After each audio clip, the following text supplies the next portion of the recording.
warahmatullahi wabarakatuh. Pada hari ini insyaallah saya akan melakukan coaching untuk supervisi akademik.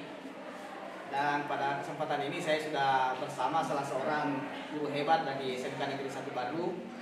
Namanya adalah Ibu Sri Hartati SPDI. Beliau adalah salah satu guru pendidikan agama Islam di SMK Negeri 1 Badu yang banyak melakukan pembinaan pada bidang peningkatan karakter dan akhlak mulia peserta didik. Ya. Bagaimana kabar Ibu Sri Hartati? Alhamdulillah. Jadi pada hari ini saya akan melakukan coaching untuk supervisi akademik kepada Ibu. Ibu sudah bersedia, Bu? Insyaallah. Oke, alhamdulillah. Jadi saya ingin melakukan bincang-bincang kepada Ibu sebelum Ibu melakukan proses pembelajaran. Jadi kegiatan ini kami sebut sebagai kegiatan pra-observasi. Jadi sebelum Ibu melakukan pembelajaran, saya akan melakukan diskusi dulu dengan Ibu yang bermanfaat. Yang pertama yang ingin saya tanyakan kepada Ibu, apa tujuan pembelajaran yang hendak disampaikan nanti pada kegiatan pembelajaran ini? Ya, terima kasih atas pertanyaannya. Di sini saya menggunakan dua cara untuk tujuan pembelajarannya, yaitu pertama memecahkan masalah karena materi ini perkelahian pelajar, kemudian narkoba, kemudian menghindari miras. Jadi di sini yang pertama memecahkan masalah perkelahian antar pelajar, minuman keras, narkoba dan miras dalam perspektif Islam. Itu.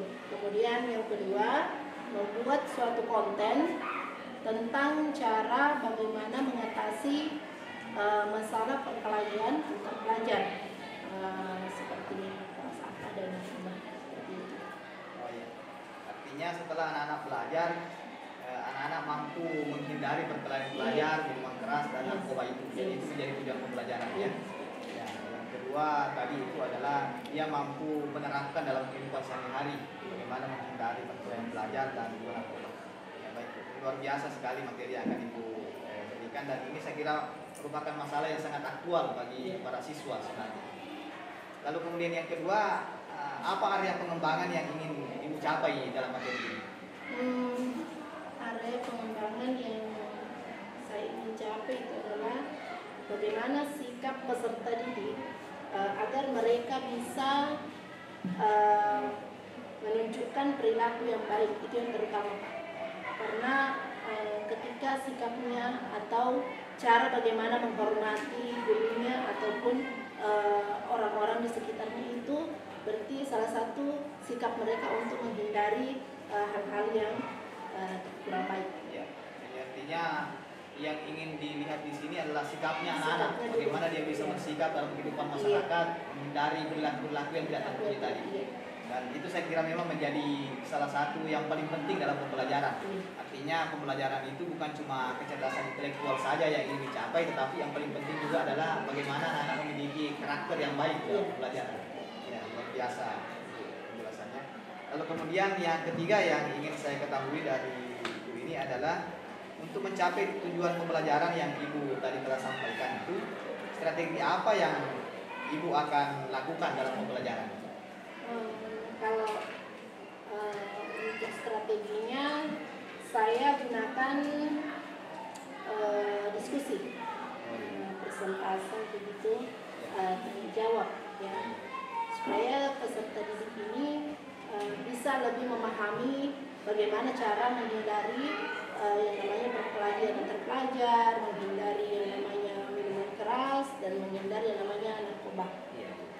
Jadi metode yang Ibu akan terapkan sebagai strategi itu adalah metode diskusi. Iya, diskusi. Karena itu dianggap bisa memecahkan masalah yang tadi ada, dan anak-anak bisa apalagi namanya memecahkan sendiri atau mencari solusi sendiri dari masalah itu melalui forum diskusi itu. Oh ya, baik, luar biasa Ibu ya. Memang ternyata tidak salah kalau Ibu Sri termasuk salah satu guru yang hebat memang, karena ternyata memang selalu orientasinya adalah bagaimana anak bisa mencari solusi sendiri, mampu memecahkan masalahnya sendiri. Yang terakhir yang ingin saya klarifikasi atau mungkin ketahui dari Ibu ini adalah untuk mencapai tujuan pembelajaran ini, kira-kira media apa yang Ibu akan siapkan dalam dalam pembelajaran ini? Kalau untuk pembelajaran seperti ini Pak, mungkin saya gunakan problem based learning dengan diskusi seperti itu, presentase, demonstrasi peserta didik. Oh iya. Problem based learning. Iya. Kemudian menggunakan video Canva. Iya iya. Anak bisa membuat bahan tayang lalu kemudian menayangkan, atau mungkin saja dia bisa membuat konten. Iya, membuat konten terkait dengan materi ini ya, pelajar. Oh iya. Itu nanti menjadi tagihan ceritanya mungkin ya, tugas akhirnya anak-anak untuk mencapai tujuan dari pembelajaran tadi. Baik, luar biasa dari Ibu Sri Hartati penjelasannya terkait dengan tujuan pembelajaran yang hendak dicapai dalam materi ini, lalu kemudian ada pengembangan serta strategi yang dilakukan sehingga dia mampu mencapai tujuan pembelajaran itu. Terima kasih banyak Ibu Sri Hartati. Ya, dan mari kita lanjut ke proses selanjutnya. Kita melakukan observasi terhadap kegiatan pembelajaran yang akan dilakukan oleh Ibu Sri Hartati. Ya, silahkan melakukan pembelajaran. Assalamualaikum warahmatullahi wabarakatuh. Waalaikumsalam warahmatullahi wabarakatuh. Jadi sebelum kita memulai hari ini pelajarannya, mungkin baiknya kita berdoa dulu ya sebelum kita mulai pelajaran. Mungkin bisa satu orang yang mungkin doa dulu sebelum belajar. Seluruhnya duduk siapkan. Sebelum kita belajar, mari kita berdoa. Doa dimulai. Setelah selesai, beri salam kepada guru. Assalamualaikum warahmatullahi wabarakatuh. Waalaikumsalam warahmatullahi wabarakatuh. Bagaimana hari ini, masih semangat semua?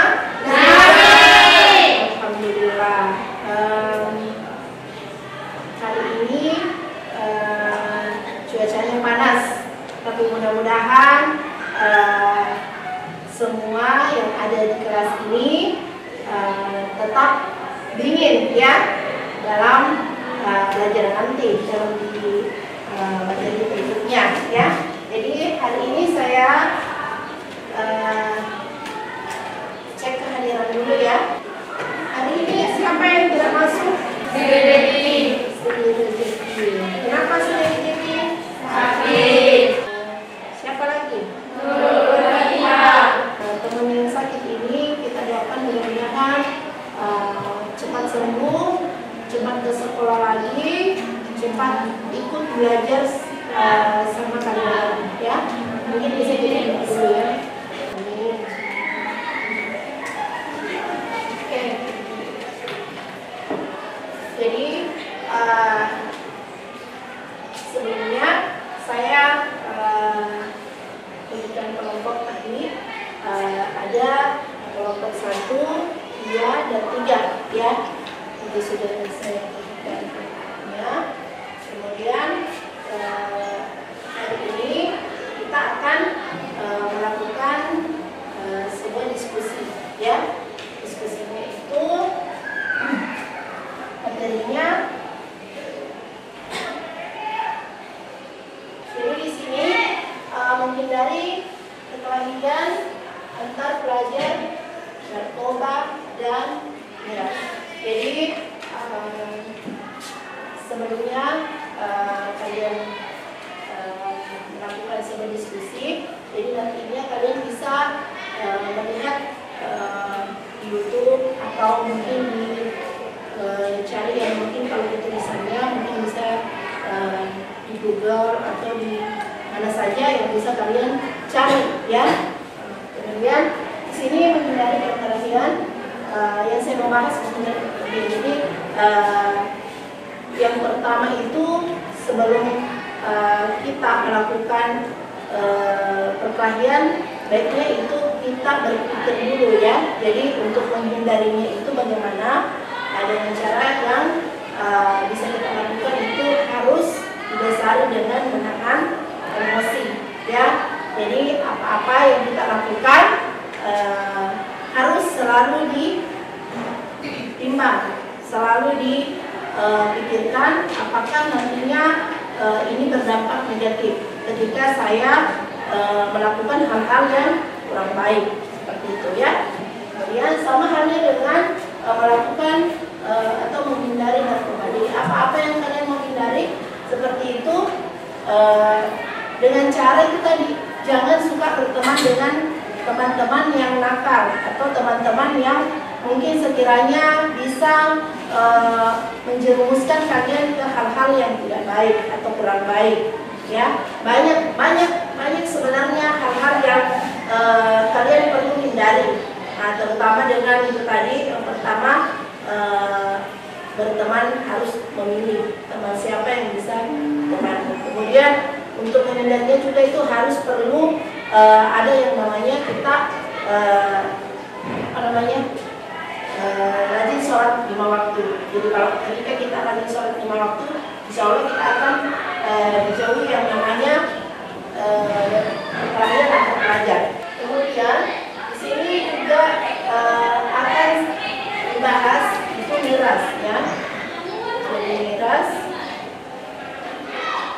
Jadi untuk menghindarinya itu ada banyak cara untuk menghindarinya. Itu tadi. Jadi itu sebagai pengantar daripada materi yang hari ini saya bahas. Jadi di sini ada tujuan pembelajarannya. Jadi saya sampaikan sedikit.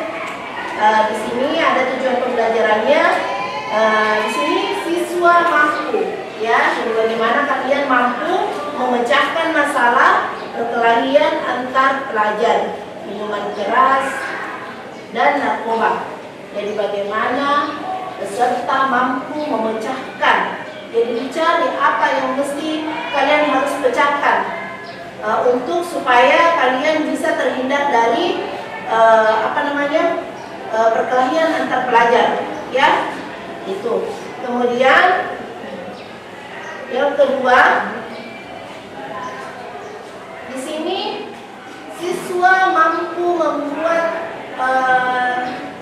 sebuah mungkin konten atau apa saja tentang cara mengatasi perkelahian antar pelajar, mengatasi bagaimana menghindari namanya penggunaan narkoba atau minuman keras, ya. Jadi ada tujuan pembelajarannya di sini, dan itu yang perlu kalian harus tahu. Jadi harus mampu, makanya harus dilakukan yang namanya diskusi. Jadi kalian harus berdiskusi apa saja yang bisa kalian sampaikan nanti, ya. Bisa cari mungkin di YouTube atau di media-media apa saja, atau mungkin bisa di makalahnya tentang bagaimana cara mengatasi atau menghindari yang namanya perkelahian antar pelajar. Kemudian mungkin sudah bisa didiskusikan dulu bagaimana yang ingin disampaikan nanti itu dipresentasikan di atas, ya. Mungkin bisa didiskusikan dulu materinya apa, dibagikan kelompok ini. Silakan diskusikan apa yang perlu kita sampaikan.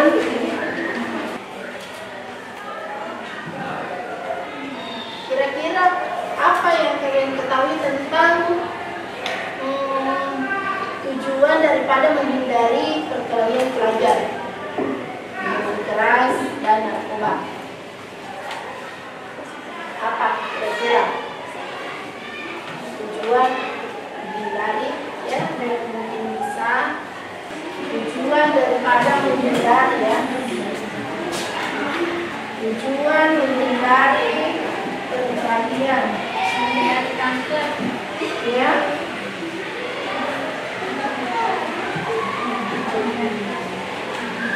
Menghindari penyakit.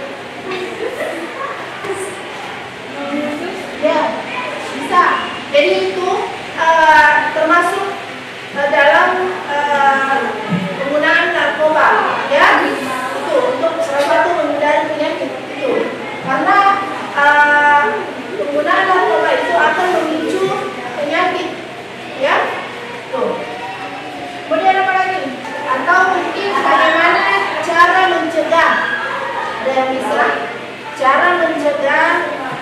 terjadinya perkelahian antar pelajar. Mencegah Tidak mencari masalah, Bu. Hah? Tidak Tidak mencari masalah. Yang pertama apa lagi? menjaga Ya, menghindarinya itu dengan cara lebih untuk menahan emosi, ya, menahan emosi kita, kemudian tidak mempedulikan apa yang mungkin dikatakan oleh teman seperti itu, atau mungkin saja tidak ada yang memprovokator temannya sehingga tidak terjadilah nanti namanya perkelahian. Kemudian kalau mungkin saya tanya lagi, apa yang kalian ketahui tentang dalil nakli, tentang menghindari perkelahian antar pelajar, narkoba dan miras? Ada yang bisa mungkin dalil naklinya, ya?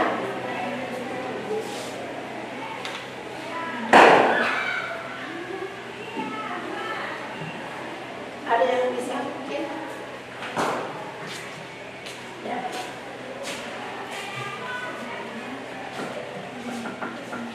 Ada yang bisa?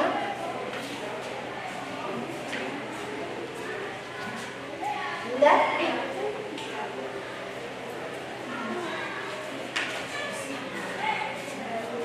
Ada? Yang bisa. Kalau tidak ada, nanti kita lanjutkan lagi. Jadi untuk untuk ini saat ini sudah saya bagi kelompoknya, dan mungkin bisa tadi sudah didiskusikan dan mungkin bisa dipresentasikan di atas, ya. Mungkin dari kelompok pertama mungkin bisa dari sini dulu untuk dipresentasikan makalahnya.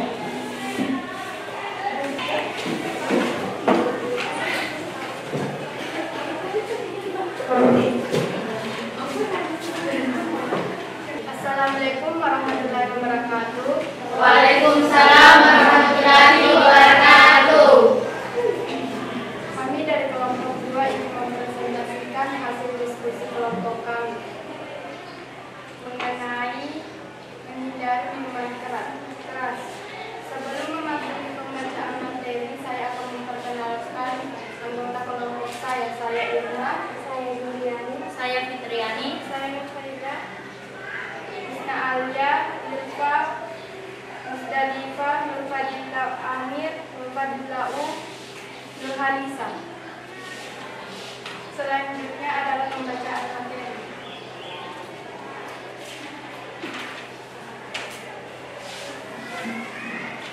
Bab 1. Pendahuluan. Latar belakang. Miras atau minuman keras adalah minuman yang mengandung alkohol serta dapat memabukkan yang saat ini tengah beredar di tengah-tengah masyarakat dan dapat menimbulkan ketagihan. Bisa berbahaya bagi pemakainya karena dapat mempengaruhi pikiran, suasana hati dan perilaku, serta menyebabkan kerusakan fungsi-fungsi organ tubuh. Minuman keras atau biasa disingkat miras adalah minuman beralkohol yang mengandung etanol. Etanol adalah bahan psikoaktif dan konsumsinya menyebabkan penurunan kesadaran. Alkohol merupakan zat aktif dalam minuman keras yang dapat menekan syarat pusat. Alkohol digolongkan ke dalam nafsa, narkotika, psikotropika, dan zat adiktif lainnya karena mempunyai sifat menenangkan sistem saraf pusat, mempengaruhi fungsi tubuh maupun perilaku seseorang, mengubah suasana hati dan perasaan orang yang mengonsumsinya bila dikonsumsi berlebihan. Minuman beralkohol dapat menimbulkan efek samping gangguan mental organik, yaitu gangguan dalam fungsi berpikir. merasakan, dan berperilaku. Rumus masalah.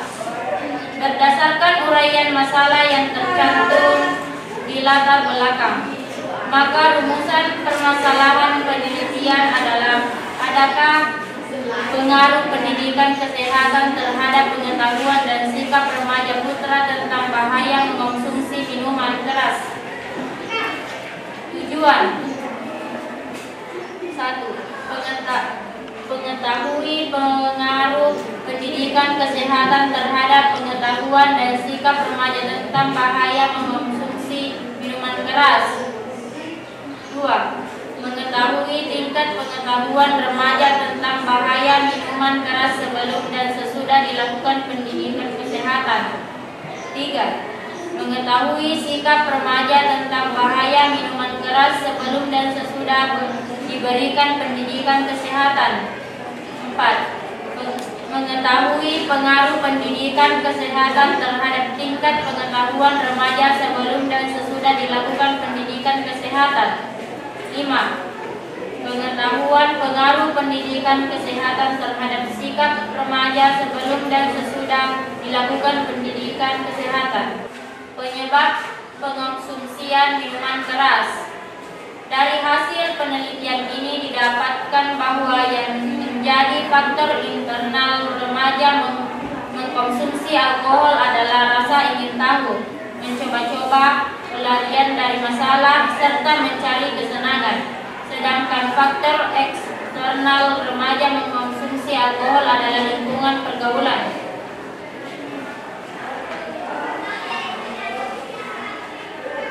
Faktor terjadinya minuman keras. Faktor yang mempengaruhi penggunaan minuman keras. Faktor keluarga diantaranya konflik pernikahan, perpisahan dari keluarga, kekerasan dalam rumah tangga, penerapan disiplin yang lemah, tidak menentu atau tidak konsisten, kurangnya pengawasan orang tua atau intimidasi berlebihan salah satu anggota keluarganya. D. Upaya mengatasi minuman keras. Cara mengatasi kecanduan alkohol: 1. Mencari support system. 2. Menerapkan pola hidup sehat. 3. Melakukan kegiatan positif. 4. Menjalani detoksifikasi. 5. Menjalani konseling dan terapi perilaku. 6. Mengkonsumsi obat-obatan dan dapat membahayakan kesehatan meskipun dalam waktu yang lama. Dan kita pun harus menghindari judi dan pertengkaran karena dalam minuman keras kita pasti akan terpengaruh oleh minuman alkohol, dan jika kita sudah terpengaruh kita tidak akan sadar diri dan bisa menyebabkan ada cekcok kepada orang lain dan akan menyebabkan pertengkaran yang lebih hebat. Bukan hanya itu, kita pasti akan mendapat balasannya di akhirat nanti karena semua itu adalah haram.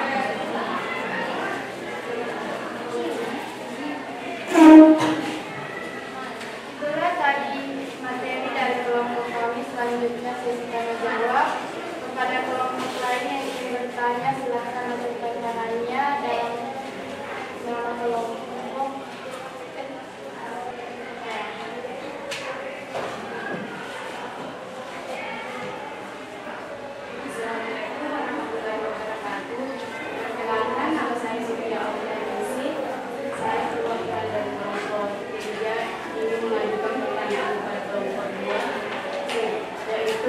Kapan minuman keras diharamkan dalam Islam?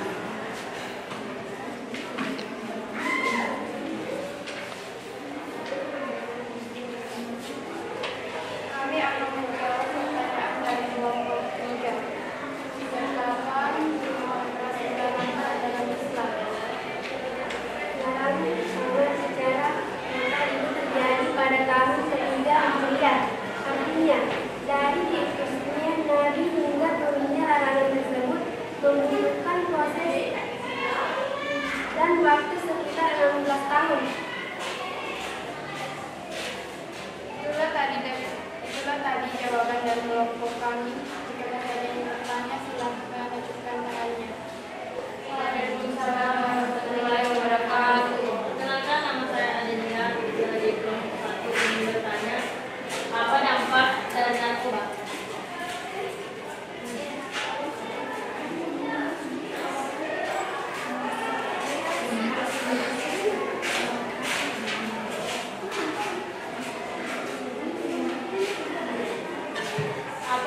dari minuman keras.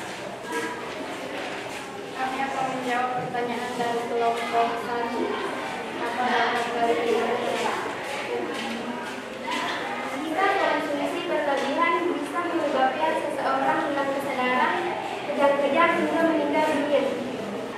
Ketidakkurangnya mohon dimaafkan wabillahi taufiq wal hidayah. Assalamualaikum warahmatullahi wabarakatuh. Waalaikumsalam warahmatullahi wabarakatuh. Ini bisa menjadi salah satu cara untuk bagaimana mengatasi atau menghindari adanya perkelahian, kemudian menghindari adanya penggunaan narkoba, menghindari yang namanya minuman keras. Jadi sedikit saya ambil kesimpulan bahwa di antara yang tadi sudah dipresentasikan di sini, yang pertama itu tadi perkelahian antar pelajar, kemudian narkoba, perkelahian pelajar itu banyak hal-hal yang memicu untuk terjadinya tawuran, ya. Jadi banyak hal itu termasuk dalam suatu kelompok atau geng-geng yang sehingga mungkin ada yang memprovokasi sehingga terjadinya suatu tawuran antar pelajar. Itu yang pertama. Jadi bagaimana cara menghindarinya? Dengan salah satu cara yaitu supaya kita bisa sedikit menahan emosi ketika berbicara dengan teman atau dengan sesama pelajar, ya, seperti itu. Kemudian mengenai masalah narkoba itu biasanya terjadi karena ada hal-hal yang mungkin bisa dikatakan bahwa ketika kita berteman dengan seseorang yang mungkin itu sekiranya teman yang bisa membawa kita atau menjerumuskan kita ke jalan yang tidak baik, itu salah satunya dengan cara mengajak kita untuk minum awalnya itu seperti itu, ya, untuk memicu. Jadi itu termasuk semua dalam hal pengaruh lingkungan. Kemudian yang ini minuman keras itu, jadi minuman keras itu minuman atau makanan yang memabukkan, ya. Jadi makanan atau minuman yang memabukkan.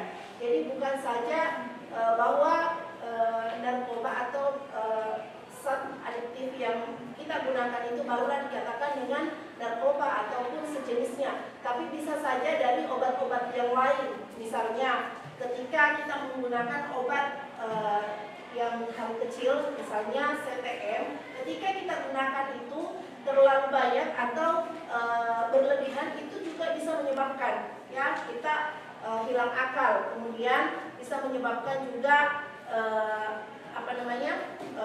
mabuk, ya, menghilangkan semua apa yang ada di depan kita. Jadi untuk menghindarinya dengan dengan salah satu cara yaitu mungkin bisa jadi kalian harus lebih banyak melakukan ibadah yang lebih baik lagi, seperti sholat lima waktunya, kemudian puasa, kemudian hal-hal yang sekiranya mungkin itu bisa dikatakan dalam hal yang positif itu. Jadi mungkin hari ini hanya sampai di situ yang bisa saya sampaikan dalam materi ini. Jadi sebelum saya akhiri, terima kasih banyak. Assalamualaikum warahmatullahi wabarakatuh. Waalaikumsalam warahmatullahi wabarakatuh.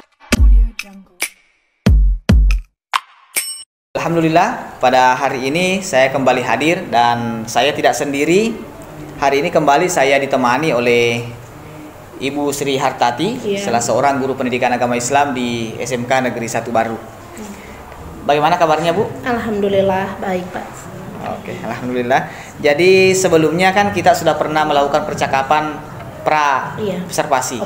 Ya, lalu kemudian Ibu melakukan pembelajaran di kelas dan saya melakukan observasi. Iya.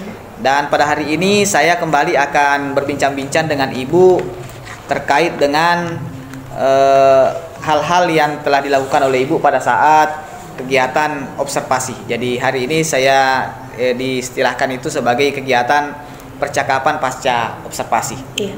Ya. Baik, Bu, Yang pertama bagaimana perasaan Ibu setelah melakukan observasi kelas? Alhamdulillah sedikit gugup, tapi bisa terlewatkan dengan adanya dimulainya pembelajaran. Oh iya. Artinya awalnya sempat gugup karena mungkin merasa karena diobservasi sehingga ada perasaan nervous, tetapi hal itu hilang dengan sendirinya. Hilang dengan sendirinya. Oke, alhamdulillah.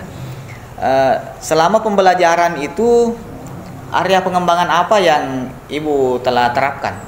Area pengembangan yang saya terapkan itu ada 2 aspek. Yang pertama aspek pengetahuan, yang mana peserta didik itu menganalisis Quran surah Asy-Syura ayat 40 dan Al-Maidah ayat 90 sampai 91. Oh iya. Itu, dan aspek yang kedua yaitu keterampilan.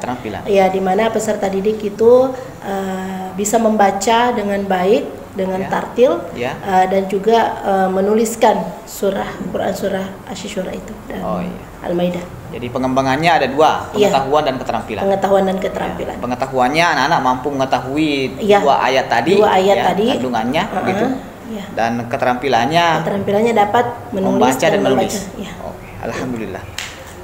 Selama pembelajaran tahapan-tahapan apa saja yang telah Ibu lakukan? Tahapan-tahapan yang saya lakukan kemarin itu saya bagikan kelompok, di mana kemudian tanya jawab, diskusi seperti itu. Siswa disuruh untuk tanya jawab sesuai dengan materi yang akan dipresentasikan. Jadi tahapan-tahapannya anak dibagi menjadi beberapa kelompok, lalu kemudian melakukan diskusi, melakukan presentasi dan tanya jawab. Selama melakukan selama melakukan kegiatan diskusi dalam kelas ini, hal-hal apa yang telah dianggap berhasil, Bu, dalam pembelajaran? Yang berhasil itu siswa dapat menghafal atau menganalisis sendiri daripada Quran surah Asy-Syura itu dan Quran surah Al-Maidah. Dia dapat mengertikan dengan sendirinya. Oh iya. Artinya dengan kegiatan diskusi ini maka siswa itu mampu menemukan sendiri apa yang menjadi kandungan dari ayat dari ayat Asy-Syura itu. Luar biasa. Artinya ternyata diskusi ini mampu membuat anak-anak itu mencari permasalahan sendiri dalam pembelajaran dan menemukan sendiri jawabannya. Luar biasa. Tapi mungkin dalam pembelajaran mungkin masih ada hal-hal yang kurang, Bu, yang perlu diperbaiki? Apa saja itu yang bisa?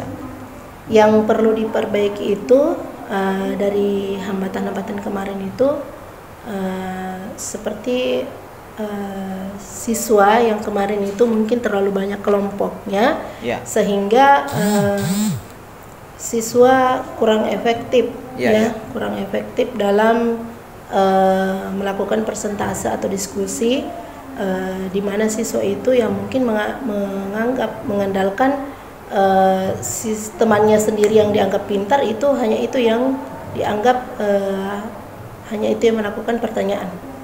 Artinya selama diskusi ada yang biasa monopoli untuk bicara. Hanya seperti itu. Teman yang dianggap mungkin pintar, hanya itu yang terus disuruh untuk bertanya.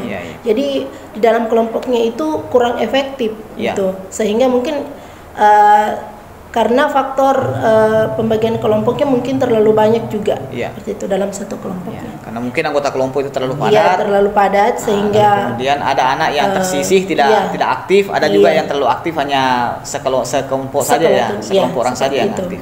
Oh begitu. Apa langkah-langkah yang Ibu lakukan atau trik-trik yang bisa Ibu lakukan untuk mengantisipasi atau mengatasi kekurangan-kekurangan ini? Yang perlu saya atasi itu saya akan membuat pembelajaran lebih aktif. Lebih aktif lagi. Kemudian saya juga akan berkolaborasi dengan teman-teman guru untuk mengatasi permasalahan-permasalahan yang ada di dalam kelas itu. Seperti itu. Jadi itu artinya mencoba memotivasi siswa untuk lebih aktif dan iya. berkolaborasi dengan teman-teman. Dengan teman-teman untuk memberikan masukan-masukan untuk permasalahan yang ada di dalam kelas saat pembelajaran. Alhamdulillah, luar biasa. Jadi memang ternyata kolaborasi itu sangat penting, Bu, ya. Iya, sebenarnya kolaborasi apalagi dengan teman sejawat itu sebenarnya lebih memotivasi kita untuk memberikan solusi apa kira-kira permasalahan yang mungkin ada di dalam kelas, karena kebanyakan siswa itu tidak efektif dalam suatu pembelajaran, dan hampir semua guru-guru seperti itu di dalam kelas. Jadi memang ternyata kolaborasi itu punya peranan penting dari terhadap pengembangan diri kita. Mungkin seperti itu. Ya, orang bijak bilang untuk melihat diri kita harus melalui mata orang lain. Ya, luar biasa. Jadi itulah pentingnya kolaborasi. Lalu yang terakhir yang ingin saya tanyakan kepada Ibu, kira apa yang menjadi rencana tindak lanjutnya Ibu setelah proses pembelajaran ini kita melakukan evaluasi, tindak lanjutnya kira-kira apa yang dilakukan? Ya, untuk tindak lanjutnya saya akan lebih meningkatkan forum belajar ya Pak. Kemudian mengikuti beberapa kegiatan seperti MGMP yang ada di sekarang ini di aktivitas kita sebagai guru PAI, bahwa kegiatan MGMP itu selalu dilakukan. Jadi insya Allah mungkin tindak lanjutnya itu akan kami terapkan dan lakukan. Luar biasa. Jadi tindak lanjutnya ke depan kita banyak melakukan pelatihan mandiri, aktif di forum-forum belajar, aktif di MGMP, seperti itu. Supaya kita bisa saling memecahkan permasalahan pembelajaran, bertukar pikiran. Luar biasa ide-ide yang telah dilakukan oleh Bu Sri, dan mudah-mudahan apa yang telah dilakukan Bu itu senantiasa menjadi berkah, menjadi bermanfaat bagi kita. Dan semoga apa yang direncanakan dalam rencana tindak lanjut itu bisa diwujudkan. Amin. Sehingga kita semakin berdaya sebagai guru. Lalu kemudian apa yang menjadi harapan kita, cita-cita kita bisa kita wujudkan ke depan. Ya, baik, terima kasih banyak Bu. Semoga bermanfaat kegiatan kita pada hari ini. Ya. Dan mohon maaf atas segala kekurangan. Ya. Assalamualaikum warahmatullahi wabarakatuh. Waalaikumsalam.